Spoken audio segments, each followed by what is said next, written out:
Robert, it's great to see you. Great to see you, Reena. It's my pleasure to moderate this fireside chat with Robert Cook, President and CEO of FINRA and Chairman of the FINRA Investor Education Foundation. Robert, I really want to thank you for being such a huge supporter of the Center for Financial Markets and Policy and FMQ, our conference every year. We couldn't do without you. So we are most grateful to you for all the support over the years and our strong partnership. Absolutely. Thank you for having me back again. And congratulations on continuing with this conference, notwithstanding having to do it remotely, but it's always a terrific conference. And I congratulate you and your colleagues on being able to pull it off again. So, Robert, we just finished a panel that was View from the Exchanges, and we had different exchanges, including Nandini Sukumar from the World Federation of Exchanges, and everyone was talking about, we went through 2020 and COVID, lots of stress on the markets, and there's so much that happens in the background that you're preparing every day for any contingency kind of event that happens. So what did FINRA learn from this real life test that came in the form of COVID? You know, how did exams change? How did arbitration change? How did that all work remotely? Well, sure. Like everyone else, we've had to adapt during this time, and some things that we typically do in person were no longer possible to do that way. And so, just to mention a couple of areas, you touched on them. You know, historically, we've done our exams in person, and the cycle exams have always included an in-person element, and that obviously wasn't possible. So, I'm really incredibly proud of our team for how they were able to adapt. And really great collaboration with the industry, frankly, on being able to transition to a virtual environment for conducting those exams. And we've retained the flexibility to do on-site when we need to. But I think going forward, we're probably going to revisit how we do this. You know, again, we used to always do it. You know, 100% of cycle exams had an in-person component, and now we've done virtually none having in-person. I think the right place is probably in the middle, where we're taking more of a risk-based approach to deciding when we go on site. Another example that where we had to adapt was how we deliver tests. So as you know, to enter the industry, you have to take the Series 7 or other exams. And those are typically done in testing centers. Those closed down across the country for understandable reasons. So we quickly had to pivot and stand up an online testing capability. Since the pandemic, we've delivered about 85,000 online exams. Now the testing centers are open, people could go in person, but I think going forward, again, we're going to learn from that experience, and we'll keep that as an option, at least in appropriate circumstances, to be able to continue to take exams online. And another one you mentioned is the arbitration. So we operate the arbitration forum. Typically, those were done with people coming together to discuss the cases or in front of the arbitrators. That was not possible. Again, we transitioned and we were able to do those via Zoom.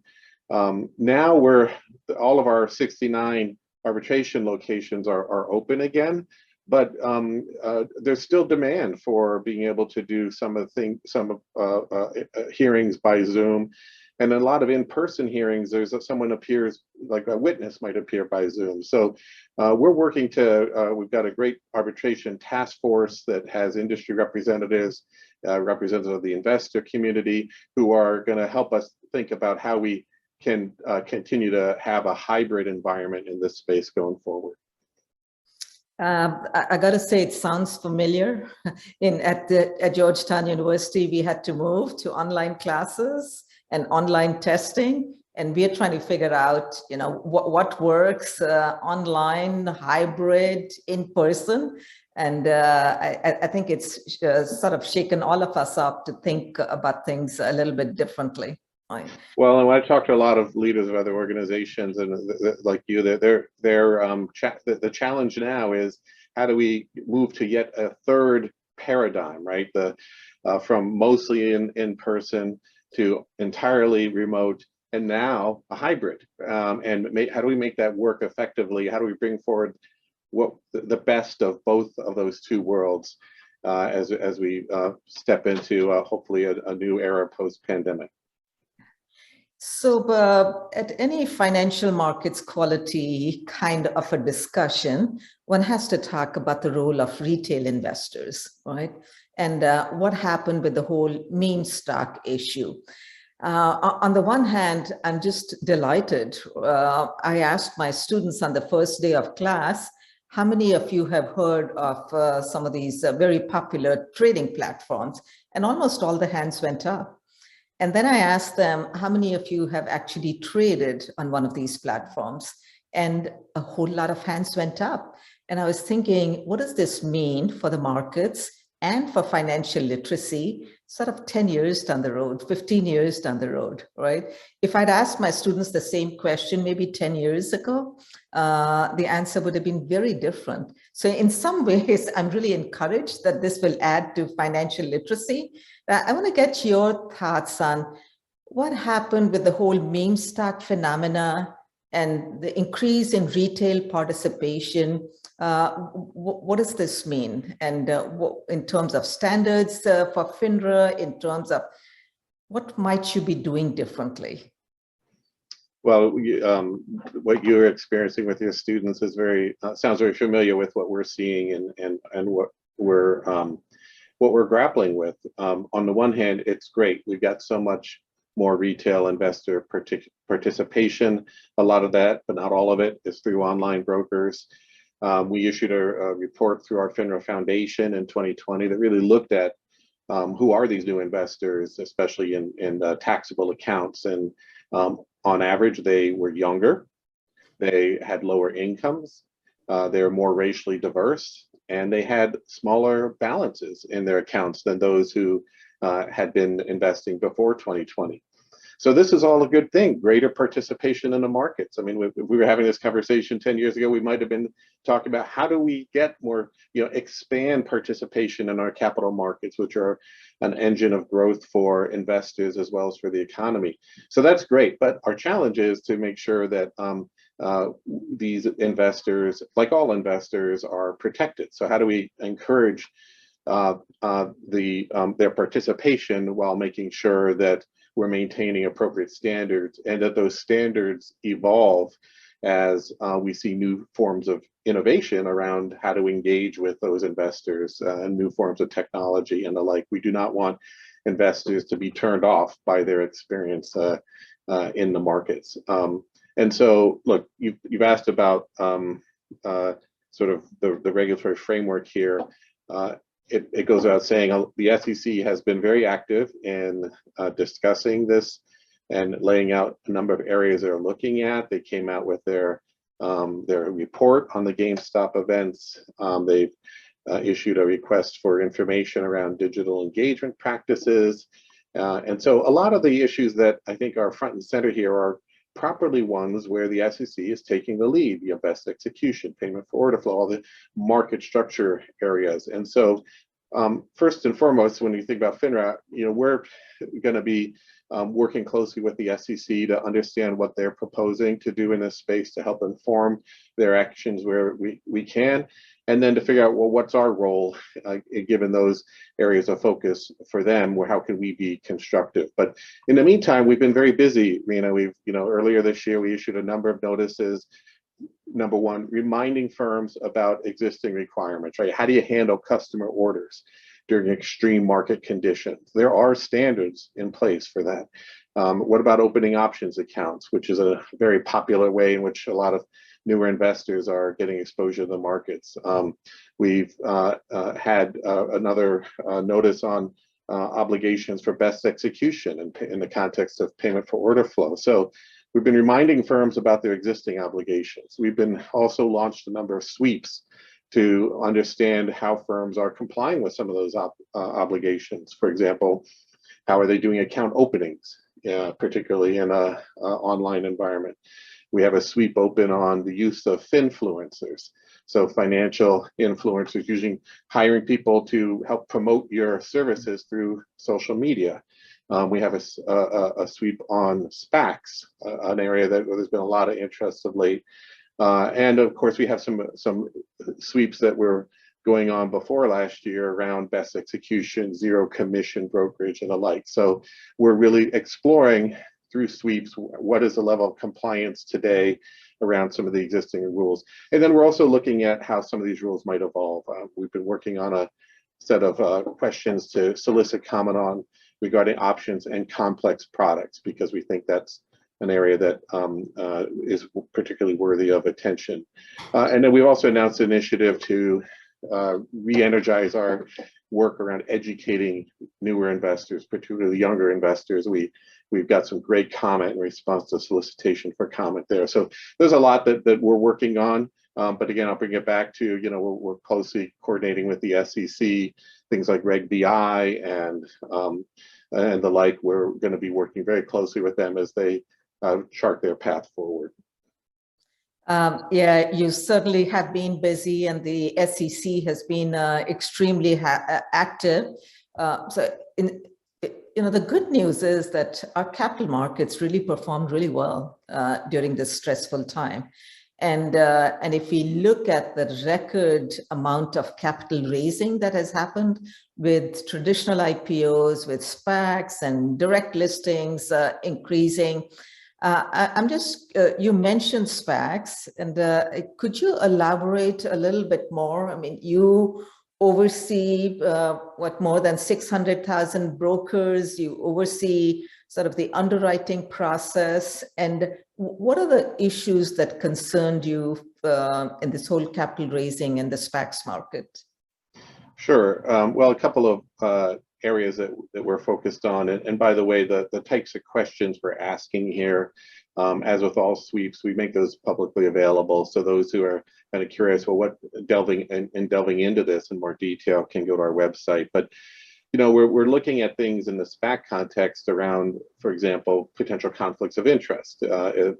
What does the underwriter or affiliate, what interest do they have in the SPAC, and how is that being disclosed? So that's part of the process for ensuring that investors have appropriate information around both the product and also those who are investing in the product. So there's a series of issues there that we're looking at, and then there's more generally, we're interested in how they're being marketed to investors. What are the marketing materials? Are those fair and balanced and otherwise consistent with existing rules we have around marketing? So there's a range of issues that we're looking at there.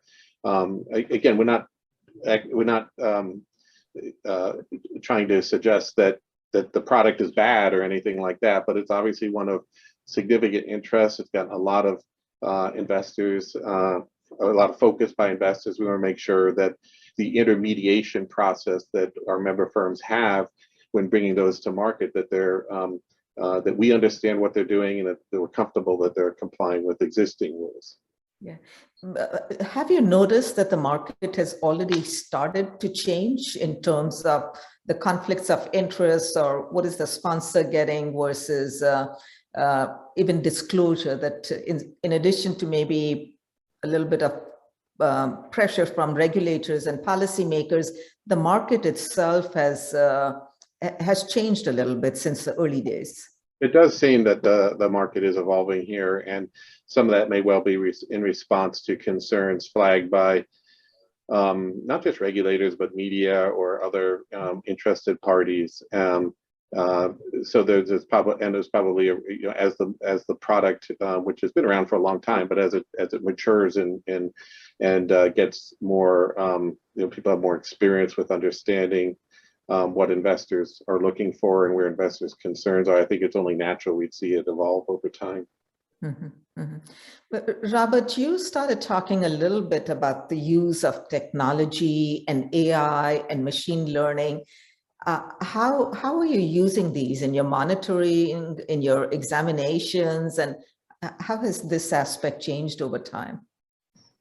Well, sure. And I think as you know, in the markets area where we surveil trading by our member firms in the markets, we've had a long-standing and now well-developed approach to applying advanced technology, machine learning, artificial intelligence, because we've had to, right? It's an enormous amount of data.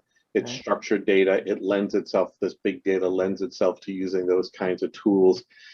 And so, just if you think about like the consolidated audit trail, the amount of data there, we've had on average this year, well over 200 billion events a day.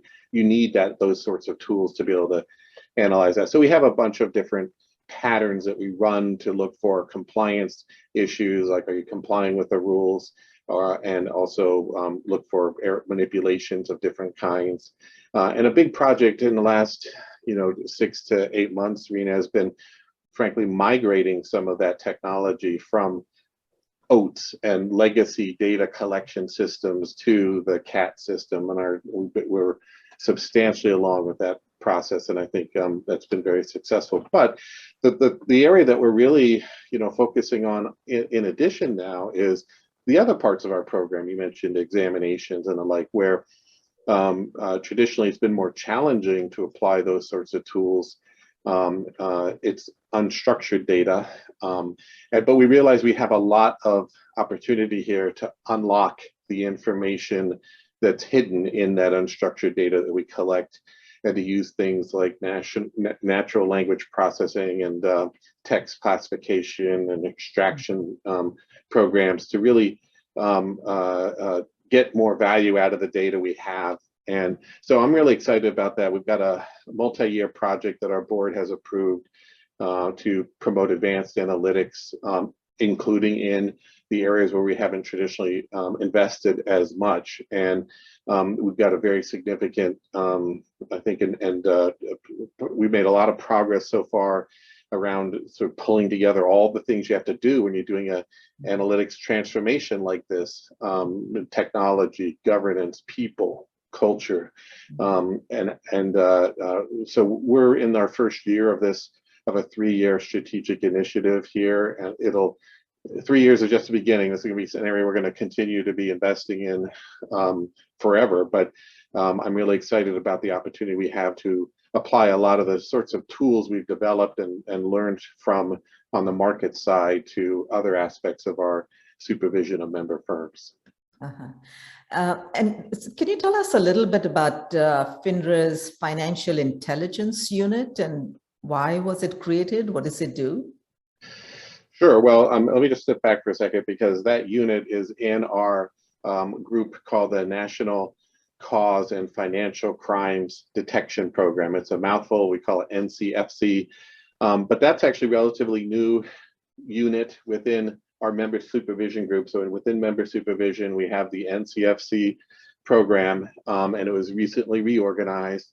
And it really pulls together a number of different units that we had in place before, restructures them. It's really, the reorg was designed to reduce duplication, increase integration across these units, and their coordination with other parts of the organization. So think of it as having units like our internal review group, our initial review group. So the centralized point of intake, where we take in and review matters from a variety of sources that we monitor: tips, complaints, firm filings, arbitration filings, referrals from other regulators, and they help identify quickly potential fraud. They triage, they look for egregious misconduct. So that's one team that's here. Our national cause program is within this unit. Our specialist teams that we have, like our AML team, or complex fraud team, our cyber team, our senior investors team. So they're all within this umbrella of the NCFC group. And one other team that's there is the one you asked about, the Financial Intelligence Unit. So this is really a part of the effort in this whole group to be proactive in our fight to protect investors and safeguard markets, and really also to provide firms with the information they need at times to protect their customers. And so, of course, all of our FINRA teams, I've always collected intelligence on potential threats and trends. We didn't always have a formalized process and framework to analyze those threats and share that information throughout the organization and with other regulatory partners in the industry. That's what this Financial Intelligence Unit, or FIU, does. It's looking at threat intelligence from both internal and external sources, connecting the dots, identifying trends. And a couple of recent examples might be of interest of things that they were able to work on.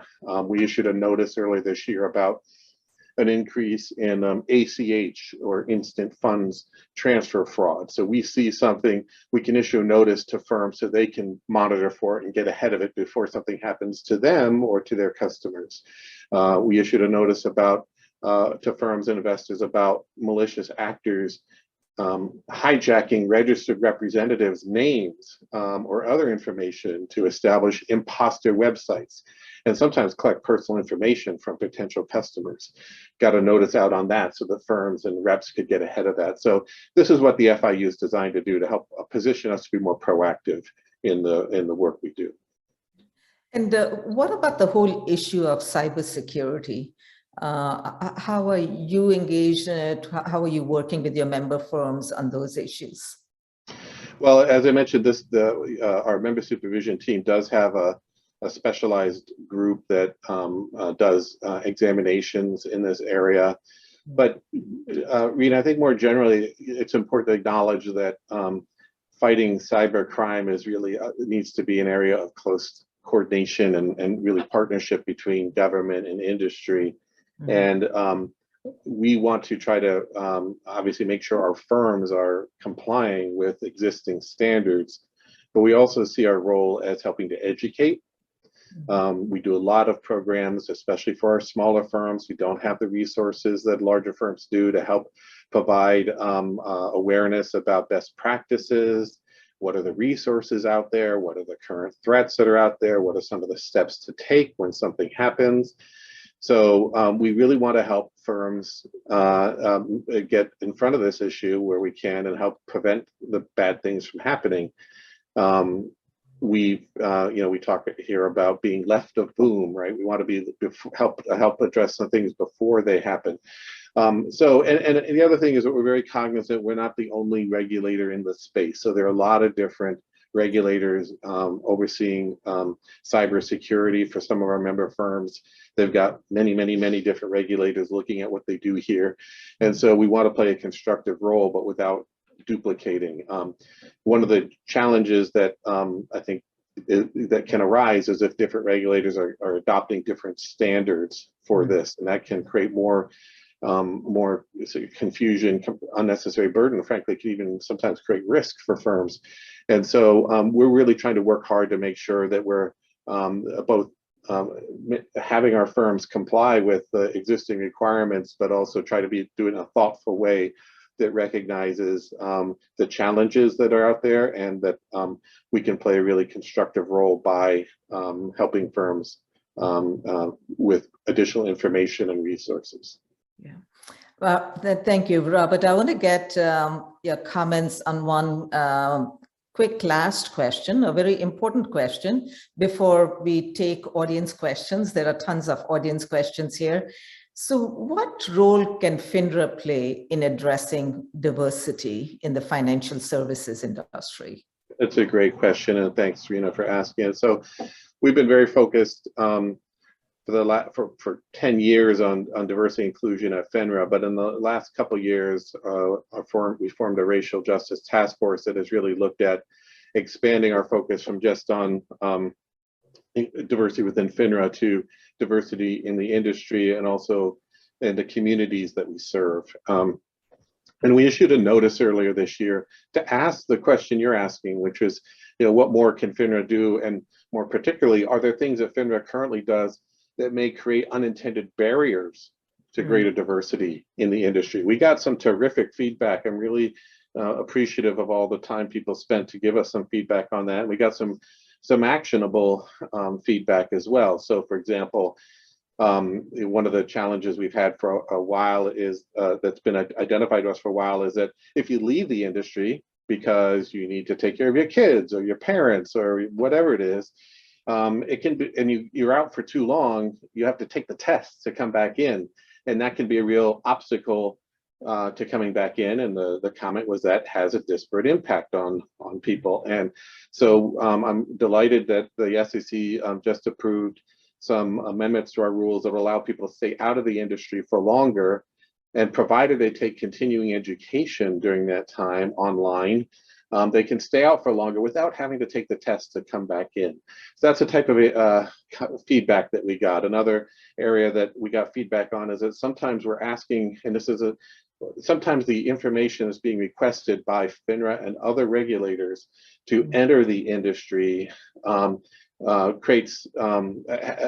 a disproportionate impact on traditionally underrepresented groups. And we ought to think about, do we really need that type of information, especially some financial non-conviction criminal disclosures that we require? I think that's a great comment, and that's something we want to look at. We want to work with the SEC and the states and other regulators who are part of the overall regime here, but I think that's an area of opportunity. So I'll stop there, but really delighted we got so many great ideas in response to that request for comment about things that we can do to help promote more diversity.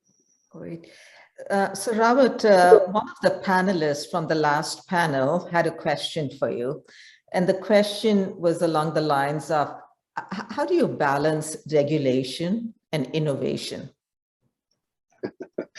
It's a great question, and I'd like to also hear the answer from the previous panel. But look, I think that's sometimes there's a false dichotomy that rises there, that people think, well, you know, we got to innovation requires more regulation. I think we need to embrace innovation and encourage it. It's what has kept our markets so vibrant and at the forefront of the capital markets across the world. So we need to make sure that we're encouraging innovation, but of course we have to make sure that that innovation doesn't lead to outcomes that may be undermine confidence in the industry or hurt investors or markets. So I think that you can't just do whatever you want in the name of innovation. We have rules of the road that people need to comply with, but sometimes those rules need to be updated and applied in a thoughtful way when new technologies, new processes, new services come up that maybe no one had in mind when they wrote the rules. And so I think it's a great question, because it's really kind of like, how do you do your job kind of question, or, you know, how do you get it right kind of question, because there's no easy way to answer it. I think it's part of the dynamic judgment that we need to bring constantly, where we recognize that there is good in regulation, there's good in innovation, and we need to figure out how to strike the right balance. Yeah, absolutely. I was talking about college students, but one of the questions here is fintech companies are specifically targeting high school students, and should we be concerned? Who's watching out over that? I think you know, there can be specific issues there around whether someone's at the age of capacity to be able to enter into transactions. So I think that's obviously a gating issue there. But more broadly, I think, again, we want to try to figure out how do we encourage greater participation in the markets. But it's always been the case that firms have wanted to target their product to particular types of individuals, and often that's great because they may have a specialty and be able to accommodate the needs of those individuals. But in each case, we have to make sure that, you know, that it's happening in a way that's consistent with current rules and that is consistent with investor protection. You know, for a long time, the conversation 3-4 years ago, we'd be talking about senior investors. Right. Reena, right? I mean, that was where the right. energy was in this conversation, and it still needs to be, because it's still a big issue that we need to make sure. But that's just another example where firms might focus on a particular category of investors, and that can be great. We just need to make sure that people are following the rules of the road, and that if we need to amend those rules or update them, we do so. Yeah. Robert, thank you so much. This has been terrific. I'm sure our audience has really appreciated this, and we're delighted to have you back, and hopefully next year we'll be in person. I look forward to that. Thank you so much for having me, Reena. Thank you very much.